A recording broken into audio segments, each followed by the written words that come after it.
कल के लेक्चर में जैसे हमने अनुप्रास अलंकार के बारे में पढ़ा था, आज हम अनुप्रास अलंकार के भेद के बारे में पढ़ेंगे कि अनुप्रास अलंकार के कितने प्रकार होते हैं। तो अनुप्रास अलंकार मुख्यतः 5 प्रकार के होते हैं और इनको समझने के लिए मैं शॉर्ट ट्रिक के माध्यम से आपको पढ़ाऊँगा। तो हेलो फ्रेंड, मैं हूँ सत्येंद्र सिंह राठौर, परफेक्शन PSC अकादमी में आपका स्वागत है। तो देखिए अनुप्रास के भेद कितने होते हैं। तो अनुप्रास के जो भेद होते हैं वो 5 होते हैं। 5 भेद जो हैं अनुप्रास के होते हैं। तो जो सबसे पहला भेद है यानी सबसे पहला प्रकार है, जैसे कल ही मैंने बता दिया था अनुप्रास क्या होते हैं। अनुप्रास अलंकार क्या किसे बोला जाता है, जिसमें वर्णों की क्या होती है, आवृत्ति होती है। और मैंने आपको 10 से 12 एग्जाम्पल उसमें बता दिए थे। यदि आपने नहीं देखा हो तो आप लेक्चर को जाकर पीछे देख लीजिए। तो अनुप्रास अलंकार का पिछला लेक्चर देख लीजिए, जब भी आपको ये लेक्चर समझ में आएगा। तो सबसे पहला जो प्रकार है अनुप्रास अलंकार का वो है छेकानुप्रास। छेकानुप्रास का अंतर मतलब ये है कि पहली चीज़ तो आप हमेशा ये याद रखना कि अनुप्रास अलंकार में वर्णों की आवृत्ति होती है। वर्ण बार बार आएंगे तो अनुप्रास रहेगा। अब वो कितनी बार आएंगे, किस जगह पर आएंगे, उसके आधार पर इसके क्या है 5 प्रकार है। सबसे पहला होता है छेकानुप्रास। तो छेकानुप्रास में क्या होता है, एक वर्ण की 2 बार आवृत्ति होती है। एक ही वर्ण जो है 2 बार आता है। जैसे देखिए नानी तेरी मोरनी को मोर ले गए, तो यहाँ पे देखिए 2 बार ये आ रहा है, माँ वर्ण की क्या हो रही है, आवृत्ति हो रही है। इसलिए ये क्या है आपका छेकानुप्रास है। एक और एग्जाम्पल है, जैसे आप जो मेरे मीत ना होते, होठों पर मेरे गीत ना होते। तो ये देखिए आप, ये मेरे माँ वर्ण हो गया, ये यहाँ पे मीत हो गया, ये यहाँ पे माँ वर्ण हो गया है ना, सॉरी यहाँ पे माँ वर्ण हो गया, यहाँ पे माँ वर्ण हो गया। ठीक है, तो इस प्रकार क्या हो रहा है, ये माँ वर्ण की क्या हो रही है, इसमें आवृत्ति हो रही है। तो ये जो एग्जाम्पल है, आप जो मेरे मीत ना होते, होठों पर मेरे गीत ना, जो 5 प्रकार है उसमें 4 पे तो यही फिट होगा। एक ही एग्जाम्पल से काम चल जाएगा। फिर भी मैंने दूसरे एग्जाम्पल आपको दिए हैं समझने के लिए। तो ये हो गया आपका इस तरीके से। अगला देखिए इस करुणा कलील हृदय में, तो ये का वर्ण की क्या हो रही है, 2 बार आवृत्ति हो रही है। तो ये आपका छेकानुप्रास हो गया। अगला देखिए समन सकल भवरूज परिवारु, तो यहाँ पर स वर्ण की क्या हो रही है, आवृत्ति हो रही है। देखा जाए तो रा वर्ण की भी क्या हो रही है, ये 2 बार आवृत्ति हो रही है। तो जब एक वर्ण की 2 बार आवृत्ति हो तो उसे छेकानुप्रास कहते हैं। अगला देखिए वृत्तानुप्रास। जब 2 से अधिक बार कोई वर्ण आ गया तो फिर वो वृत्तानुप्रास हो जाता है। जैसे यहाँ पे देखिए तरनी तनुजा तट तमाल तरुवर बहुछा है, तो यहाँ पे त वर्ण जो है 1 2 3 4 और ये 5 बार आ रहा है, 2 से अधिक बार आ रहा है। इसका मतलब ये क्या हो गया आपका, ये आपका वृत्तानुप्रास हो गया। अगला देखिए चारुचंद्र की चंचल किरणें खेल रही थी जलथल में, तो ये चा वर्ण 1 2 3 4 बार आ गया। इसका मतलब यह क्या हो गया आपका वृत्तानुप्रास हो गया। तो छेकानुप्रास में 2 बार होता है, वृत्तानुप्रास में 2 बार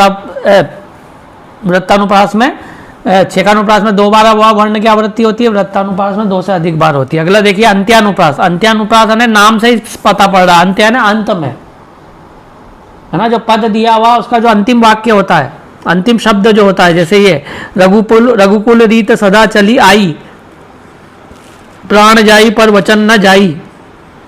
ये देखिए, तो जो वाक्य का जो अंतिम वो है, अंतिम जो स्वर जो आया है इसमें, आई में ई स्वर आया है और यहाँ पे भी क्या आया है, ई स्वर आया है। दोनों समान स्वर आए हैं, है ना। समान स्वर की क्या हो रही है, आवृत्ति हो रही है ना।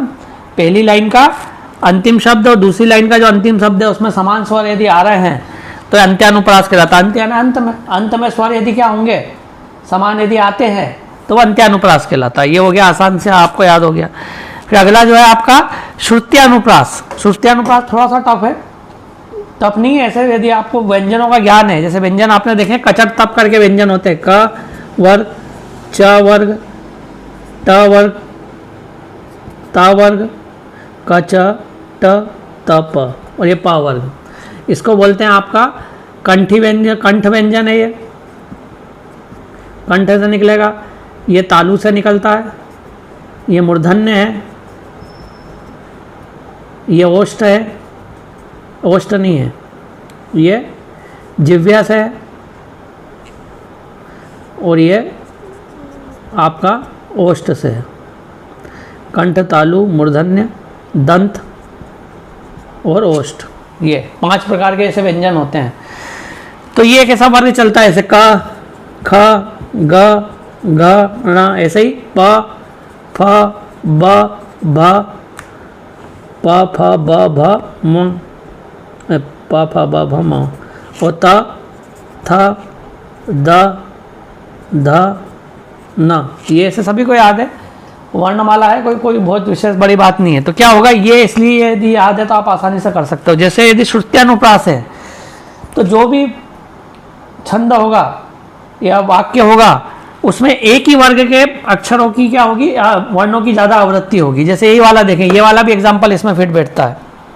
जैसे कैसे, आप जो मेरे मीत ना होते तो होठों पर मेरे गीत ना होते। तो यहाँ पर देखिए आप कि जो ता वर्ण है उसकी आवृत्ति ज़्यादा हो रही। ता वर्ग जो है, जो ता वर्ग है ना आपका, त थ द ध न, इन वर्णों की ज़्यादा आवृत्ति हो रही है। ये देखिए जैसे इसमें आ रहा है आपका जैसे माँ आ गया, ये आपका माँ आ गया, प फ नहीं सॉरी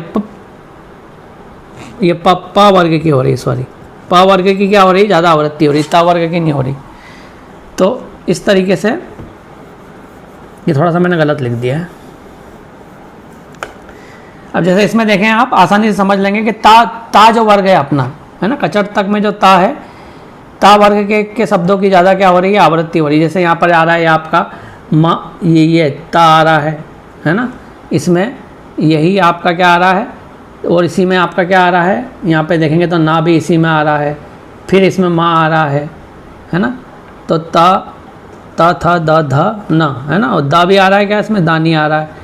तो ये ता वर्ण की क्या हो रही है, आवृत्ति हो रही है। और इधर देखेंगे तो जैसे तुलसीदास सादित निस्दिन देखत तुम्हारी निठुराई, तो यहाँ पर ता वर्ग ज़्यादा आ रहा है। यहाँ पर भी यहाँ पर ता आ रहा है, देखिए ये ता वर्ग आ रहा है, ता वर्ग का ये शब्द ज़्यादा आ रहा है। फिर यहाँ पर देखेंगे तो ये ध, ये धा भी आ रहा है इसमें, नहीं ये दा आ रहा है, दा भी देखेंगे तो ये दा भी आ रहा है बार बार। तो एक ही वर्ग जो है आपके क्या होंगे, ज़्यादा इसमें क्या होंगे, उनकी आवृत्ति होती है। तो वो क्या कहलाता है, आपका श्रुत्यानुप्रास कहलाता है। अब अगला है अंतिम है आपका लाटानुप्रास। लाटानुप्रास में क्या होता है कि शब्द, अभी तक वर्ण आ रहा था, यहाँ पे शब्द क्या होता है, रिपीट होता है। जैसे ये देखिए, ये पूत यहाँ पे भी लिखा है और पूत यहाँ पे भी लिखा है, पूत कुपूत लिखा है, इसका आगे यहाँ पर पूत सपूत लिखा है, और यहाँ पर लिखा है धन संचय, और यहाँ पर भी क्या है, धन संचय। तो देखिए दो बार रिपीट होना है, दो वाक्य, लेकिन दोनों के अर्थ क्या होते हैं, समान होते हैं। यहाँ पे भी पूत यानी पुत्र को ही कहा गया है, यहाँ पे भी पूत यानी पुत्र को ही कहा गया है। लेकिन इस शब्द के आगे, इस शब्द के आगे जब ये लगता है तो इसका अर्थ बदल जाता है, इसके आगे लगता है तो इसका अर्थ बदल जाता है। लेकिन पूत का अर्थ दोनों में एक ही है। तो जब कोई शब्द जब कोई शब्द वाक्य में दो बार आएगा और दोनों बार उसका अर्थ एक ही रहेगा, तो वो क्या कहलाएगा, आपका लाटानुप्रास। और दोनों बार यदि अलग अलग शब्द आ जाए तो वो यमक अलंकार हो जाता है। वो क्या हो जाता है, यमक अलंकार। जैसे कनक कनक है ना, कनक कनक में एक धतूरा होता है और एक सोना होता है, उसी तरीके से। अर्थात जब एक शब्द जो है दो बार आता है और दोनों बार उसका अर्थ क्या होता है, एक ही होता है, भले वाक्य का अर्थ भले बदल जाए। जैसे पूत कुपूत तो क्यों धन संचय, यदि पूत आपका कुपुत्र है तो आपको धन संचय करने से कोई फायदा नहीं, क्योंकि वो सब पैसा आपका बर्बाद कर देगा। और पूत यदि सपूत है तो भी आपको धन संचय नहीं करना है, क्योंकि वो खुद ही क्या करने इतना सक्षम रहेगा कि आपको धन संचय करने की आवश्यकता नहीं है। तो यहाँ वाक्य भले ही बदल गया है, लेकिन यहाँ पर जो पूत शब्द है वो दोनों में पूत आना पुत्र की बात कर रहा है ना। तो इस तरीके से कि जब यहाँ पर शब्द की बात होती है, वर्ण की बात नहीं होती। जब शब्द जो है दो बार आता है और दोनों बार अर्थ उसका एक ही होता है तो लाटानुप्रास कहलाता है। श्रुत्यानुप्रास में क्या था, एक वर्ग के ही क्या होती है, वर्णों की क्या होती है, आवृत्ति होती है। इसी तरीके से का वर्ण हो सकता है, या च वर्ण हो सकता है, या टा वर्ण, ता वर्ण, या पा वर्ण, ऐसा ही सब शब्द वर्णों की क्या होगी, आवृत्ति होगी। तो श्रुत्यानुप्रास वो कहलाता है। तो सभी जगह ये वाला जो एग्जाम्पल है, आप जो मेरे मीत ना होते, होठों पर मेरे गीत ना होते, देखो ये भी लाटानुप्रास में फिट हो सकता है। इसमें जैसे मैंने बताया, यहाँ पर लिखा हुआ मेरे, यहाँ पर मेरे लिखा हुआ, मेरे मीत ना होते, होठों पर मेरे, ये दोनों मेरे जो है उसी के बारे में बात कर रहा है।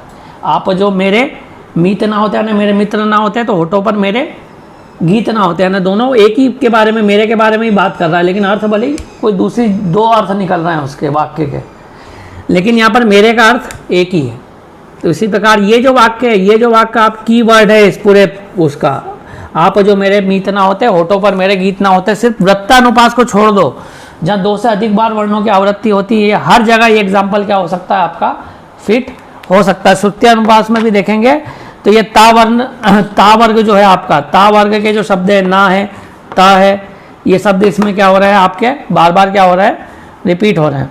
तो इस प्रकार मैंने आपको अनुप्रास अलंकार के भेद बता दिए, बहुत आसान है और एक ही एग्जाम्पल 5 में से 4 जगह फिट हो रहा है और सिर्फ एक वृत्तानुपास है जो आपको याद रखना है, 2 से अधिक बार यदि आता है। तो ये कीवर्ड है इसका एग्जाम्पल, इससे आप आसानी से पूरा अनुप्रास अलंकार के भेद को क्या कर सकते हो, ज्ञात कर सकते हो। अगले लेक्चर में फिर हाजिर होंगे। धन्यवाद, जय हिंद।